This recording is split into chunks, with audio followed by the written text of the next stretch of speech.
Point to the টেকনোলজির পক্ষ থেকে আপনাদের সবাইকে স্বাগত জানাচ্ছি। আমি তরিকুল ইসলাম। আজকের ভিডিওতে আমি আপনাদেরকে দেখাবো যে কিভাবে একটি মানি এক্সচেঞ্জ সাইট তৈরি করতে হয়। তো চলুন শুরু করা যাক ভিডিওটি। আপনারা অলরেডি দেখতে পাচ্ছেন যে আমি আমার সি প্যানেলের ভিতরে ফাইল ম্যানেজারের ভিতরে একটি সাবডোমেনের ভিতরে রয়েছে, যেটার নাম হলো ex.toriculislam.com। তো এখানে আমি অলরেডি একটা স্ক্রিপ্ট নিয়ে নিয়েছি এক্সচেঞ্জ করা, মানি এক্সচেঞ্জের জন্য। তো সেই স্ক্রিপ্টটি আমি আপলোড করে দিব। জাস্ট আপলোড অপশনে ক্লিক করে নিলাম, দেন সিলেক্ট ফাইল।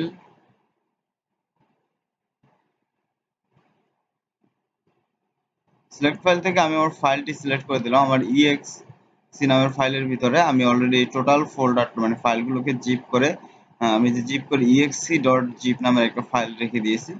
আমি জাস্ট আমার ফাইলটিকে আপলোড করে দিলাম।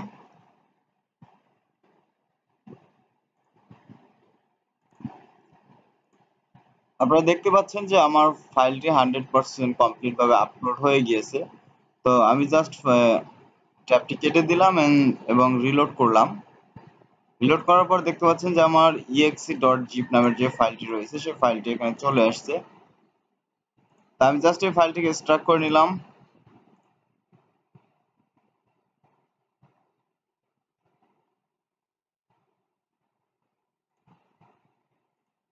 ওকে, আমার ফাইলটি এক্সট্রাক্ট হয়ে গেছে। তো আমার এই ফাইলটিকে ইনস্টল করার জন্য আমাকে পিএইচপি রিকোয়ার্ড ভার্সন হলো গিয়ে 8.1। তো আমি জাস্ট আমার পিএইচপি ম্যানেজার থেকে আমার পিএইচপি ভার্সনটাকে একটু চেঞ্জ করে নিচ্ছি। মাল্টি পিএইচপি ম্যানেজার, এরপরে যে সাবডোমেনটি রয়েছে exe.toriculislam.com, এটা এখন এই মুহূর্তে আছে 5.6 এ। তো আমি এটাকে চেঞ্জ করে জাস্ট 8.1 করে নিলাম, দেন অ্যাপ্লাই করে দিলাম। দেখতে পাচ্ছেন যে আমার এই যে সাবডোমেনের যে পিএইচপি ভার্সনটি চেঞ্জ হয়ে গেছে। এরপরে আমি জাস্ট হলো গিয়ে আমার সাবডোমেনে যাব এবং ইনস্টল সেকশনে চলে যাব। জাস্ট আমি আমার সাবডোমেনে গেলাম, দেন লিখলাম ওকে।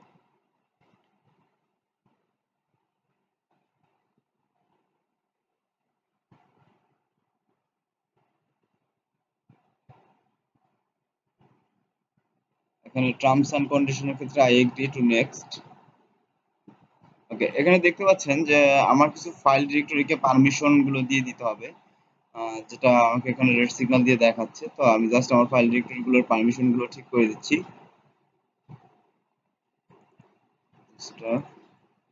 ক্যাশ পারমিশন এবং এখানে স্ট্রং এর ভিতরেও পারমিশনটাকে আমাকে চেঞ্জ করে দিতে হবে।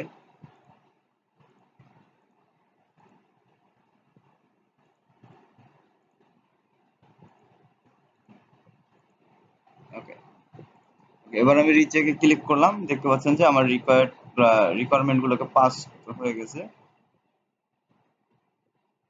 এরপরে আমি আমার ডেটাবেসটা আমি অলরেডি ক্রিয়েট করে নিয়েছি। তো সেই হিসেবে আমি আমার ডেটাবেসের পাসওয়ার্ডটি দিয়ে দিচ্ছি এখানে।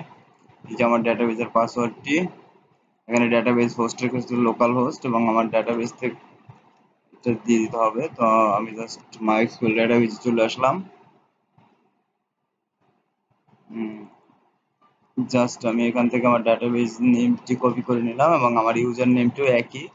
তো আমি এটাকে ইউজার নেমটিও রেখে দিলাম। এবার ইউজার নেমের ক্ষেত্রে আমি অ্যাডমিন রাখলাম, পাসওয়ার্ডও অ্যাডমিন রাখলাম। এখানে ইমেলের ক্ষেত্রে আমি জাস্ট একটা ডিফল্ট ইমেল দিয়ে রাখলাম, দেন ইনস্টলে ক্লিক করলাম। আপনারা দেখতে পাচ্ছেন যে আমার সিস্টেমটি ইনস্টল হয়ে গেছে সাকসেসফুলি। ওকে, আপনারা দেখতে পাচ্ছেন যে আমার ওয়েবসাইটের যে ফার্স্ট লুকটা, এখানে দেখেন যে সেন্ড কারেন্সি গুলো, এখানে জাস্ট আমাকে এই কারেন্সি গুলোকে অ্যাড করে নিতে হবে এবং কারেন্সি গুলোকে অ্যাড করে নিতে এখানে এবং কারেন্সি গুলো যখন আমি অ্যাড করে নিব তখন এই অপশন গুলো শো করা শুরু করবে। তো জাস্ট আমি আমার অ্যাডমিন প্যানেলে চলে যাচ্ছি। অ্যাডমিন, যে অ্যাডমিনের ইউজার নেম ছিল আমার অ্যাডমিন এবং পাসওয়ার্ডও আমার অ্যাডমিন ছিল। সো আমি ইউজার নেম এবং পাসওয়ার্ড দিয়ে লগ ইন করে নিচ্ছি।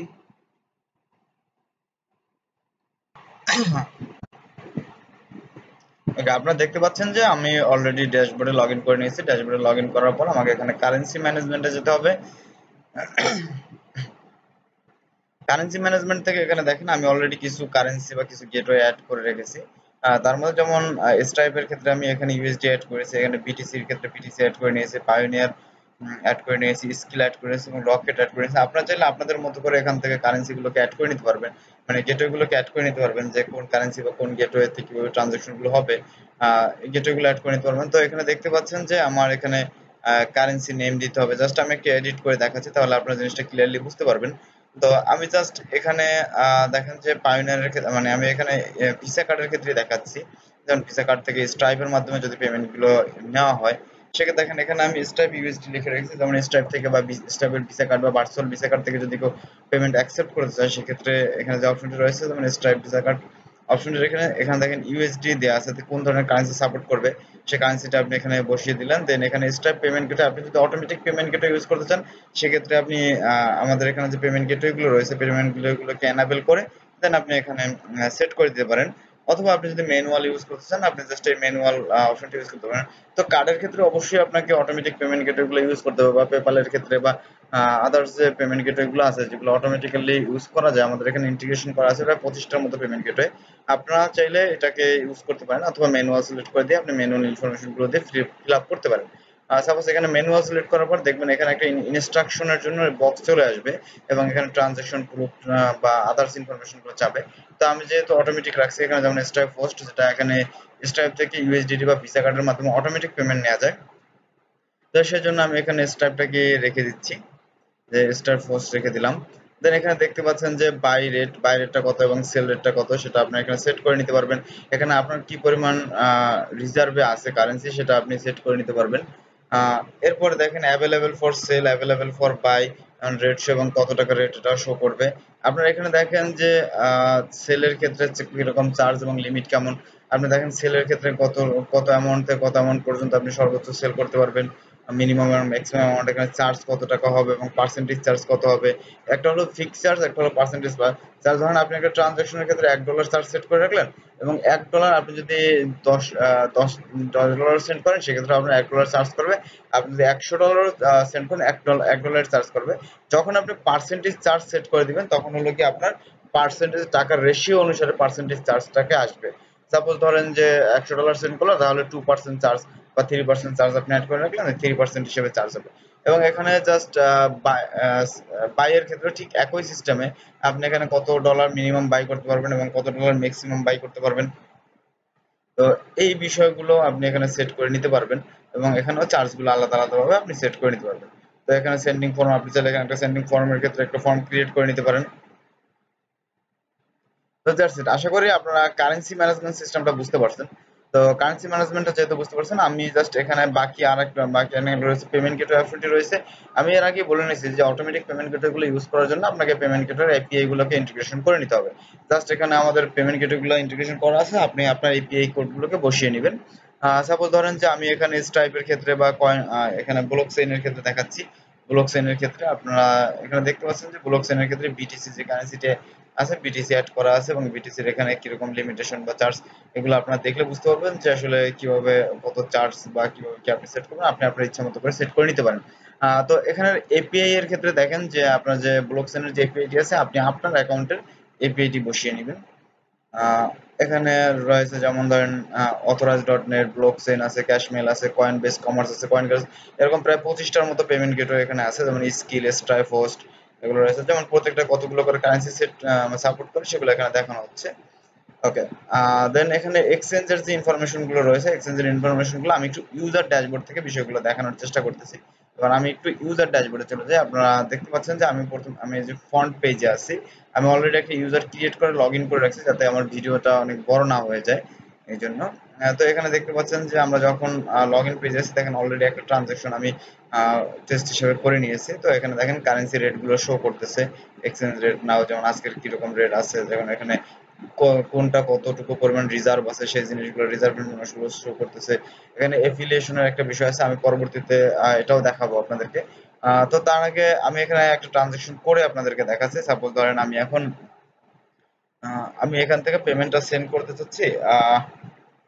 এখান থেকে আমি স্ট্রাইপের মাধ্যমে একটা পেমেন্ট ট্রানজাকশন করি, এবং সেটা হলো গিয়ে বিটিসি কিনবো আমি। যেমন আমি স্ট্রাইপ থেকে পেমেন্ট করবো, কার্ড দিয়ে পেমেন্ট করবো, এবং আমি একটা বিটিসি কিনবো। তা বিটিসি কেনার জন্য আমি যেটা করবো, আমি জাস্ট এখানে হলো সেন্ড অ্যামাউন্ট আমি বসালাম। $100 আমি সেন্ড করলাম এবং এখানে দেখি আমি কত কত টাকা পাবো। আহ, এখানে যখন আচ্ছা আমি যখন এখানে $1000 আমি সেন্ড অপশনে বসালাম, মানে $1000 আমি সেন্ড করলাম, আমি 0.2 বিটিসি পাবো। তো জাস্ট আমি এক্সচেঞ্জে ক্লিক করে দিলাম। ওকে, আপনারা দেখতে পাচ্ছেন যে এখানে এস টাইপ ইউএসডিটি টু বিটিসির ক্ষেত্রে এখানে ইউএসডিটি কারেন্সি এবং বিটিসি কারেন্সিটা শো করেছে আমি কোন কারেন্সিতে রিসিভ করতে চাচ্ছি। এখানে দেখেন যে আপনাদেরকে এখানে আমার $1000 আমি জাস্ট 0.02 বিটিসি পাচ্ছি এবং এখানে দেখতে পাচ্ছেন যে 13 ইউএসডি, এখানে যেমন রয়েছে 13 ইউএসডি আমার চার্জ কাটবে এবং এখানে বিটিসির ক্ষেত্রে আমার এখানে জিরো চার্জ, মানে আমার কোনো চার্জ কাটবে না। তো আমাকে টোটাল সেন্ড করতে হবে 1013 ইউএসডি এবং আমি রিসিভ করবো 0.2 বিটিসি। এখানে আমাকে বিটিসির যে ওয়ালেটটি আছে, আমার ওয়ালেট বা অ্যাড্রেসটা আমাকে দিতে হবে। তো আমি এখানে আমার বিটিসির যে ওয়ালেট অ্যাড্রেসটি আমি দিয়ে নিলাম, জাস্ট এখানে কনফার্ম টু এক্সচেঞ্জ দিলাম।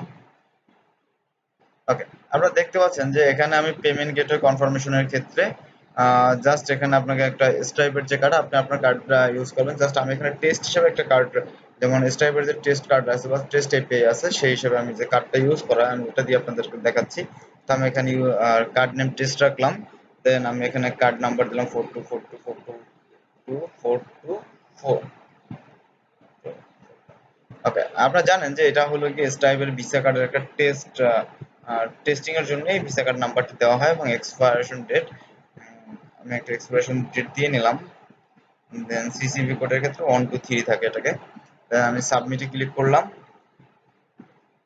ওকে, আমি সাবমিটে ক্লিক করার সাথে সাথে আপনারা দেখতে পাচ্ছেন যে এটা সাকসেসফুল হয়ে গেছে।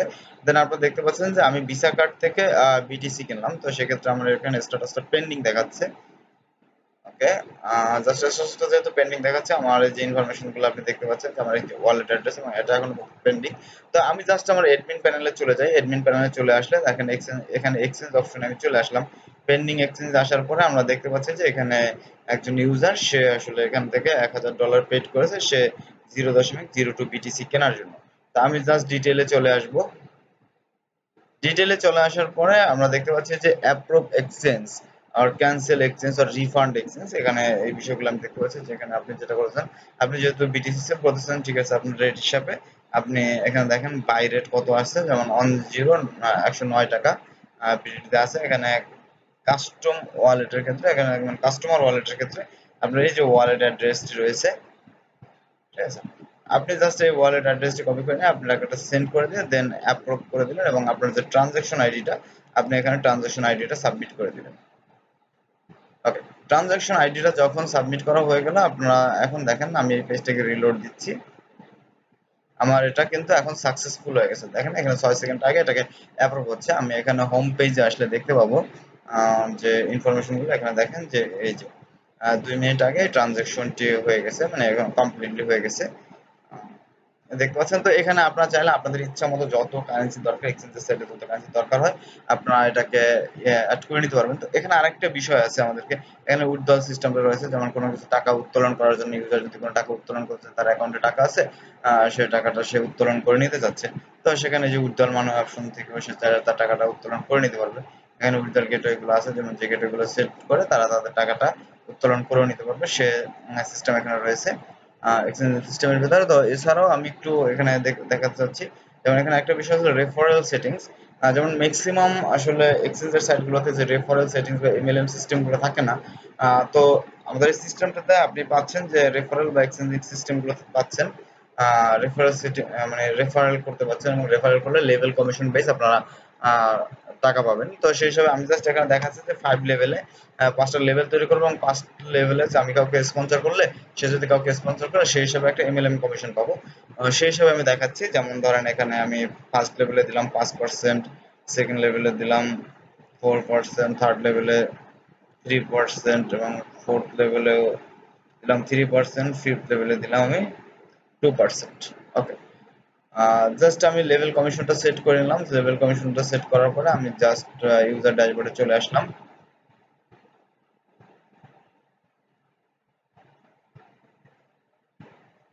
অ্যাকাউন্টের ক্ষেত্রে আপনি দেখেন যে এফিলিয়েশন নামের একটা অপশন রয়েছে। এফিলিয়েশন আসলে আপনি আপনার রেফারেল লিংক পেয়ে যাবেন এবং আপনি যদি কাউকে রেফার করেন এবং সে যদি এটার মাধ্যমে ট্রানজাকশন করে, সে একটা অ্যামাউন্ট পাবে। তো এই হলো গিয়ে আমাদের আজকের যে এক্সচেঞ্জিং প্ল্যাটফর্ম কিভাবে তৈরি করতে হয় এই বিষয়গুলো দেখানোর জন্য আজকের ভিডিও এই পর্যন্তই। যদি কোনো ধরনের কোনো সহযোগিতা লাগে অবশ্যই কমেন্টে জানাবেন, অথবা আমাকে হোয়াটসঅ্যাপ করতে পারেন। ধন্যবাদ সবাইকে, ভালো থাকবেন, সুস্থ থাকবেন।